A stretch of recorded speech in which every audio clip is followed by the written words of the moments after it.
How does an EGP group unpack compressive assumptions to create new insights? And how does a group do this together in a way where no one person has some kind of ownership over a question?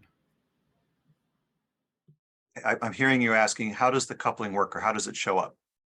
So here's how it works. So I take so for instance, say for example, a person presents a body of text. They say something, right? And I notice a handful of assumptions. Maybe I pick one or two and I say, hey, here's how I would take this assumption and phrase it as a question. And so from the beginning until this moment, it's unpacking.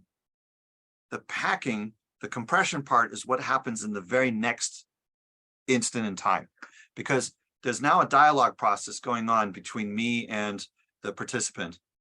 And the dialogue is going to have the form of, I try a phrasing. I say, is this a good phrasing of your question? I phrase the question. Or I basically have them phrase, how would you take this assumption and turn it into a question? How would you make this assumption into a question and turn it into a good question? And then they'll say it back to me. Now, either way, one of us has suggested to the other a phrasing, and the other person can modify that phrasing. They can say, well, that phrasing is good, but here's a different way of phrasing it, and this phrasing feels more essential to me. That's the packing. So essentially what happens is that we're in our back and forth conversation, we're batting it back and forth to say, what is the phrasing that we discover in our dialogue with each other in our free association that is the most essential phrasing? And so that's where the penetrative power is coming in, because what's going on is that as we try out different phrasings, we're going to notice that the connotations are either better or worse than the previous one. And we're going to start mixing and matching. We might say, oh, in this phrasing, the first part of it felt really profound, but the latter part didn't work so well. And then in this other phrasing, the first part sucked and the latter part was amazing. Let's take the two good parts and put those together and see what happens. So in effect, there's that's kind of the computation I'm doing in my head, and the computation is presumably going on in your head as you're listing all this of this back and forth of different phrasings. And when we come up with the phrasing that is the most insightful, it's going to cover the most important range of aspects. That's the compression piece. So notice the difference between, I don't call that wisdom. That's a I statement. That's an owned thing. It's your statement. Versus, would I call this wisdom?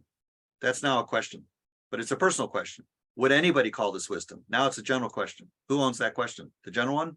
I don't know. I put it into words in that moment, but beyond me, it's part of the commons. There's nothing excluding anybody from saying, oh, I have this way of phrasing that, and does that work for you? And here's the thing, the different phrasings will show up in the list. It might be the case that a person says, this is what I really meant, and that's the phrasing that sticks. But the thing is that somewhere along the way, as you mentioned, it's not so much about ownership as it is about relevance. Is that phrasing of the question relevant to me? Is it relevant to you? Is it relevant to the community? Is it relevant to the future generations that are going to be looking back over these records to figure out, why the heck did these people do this way? So in effect, there's a sense here of, again, because it's part of the commons, and as you mentioned before, there can be a huge number of questions, but not all of them are going to be equally relevant. Some of them are going to be experienced as tremendously relevant, and they might shift in relevance over time. To a child, some questions won't feel relevant, but as they get older and have more life experience, that sense of relevance might shift and become considerably more directed towards other phrasings.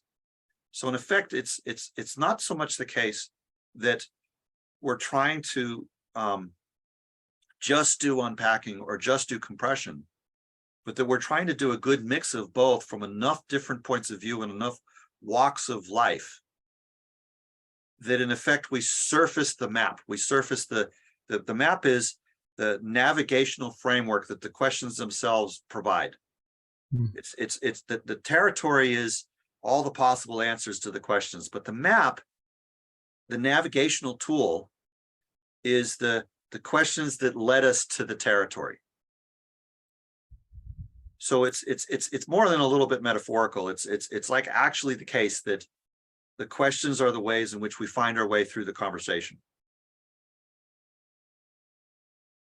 Yeah, it like I said, it's beautiful in the sense that it's surprising how much goodness you can get out of such a simple ingredient.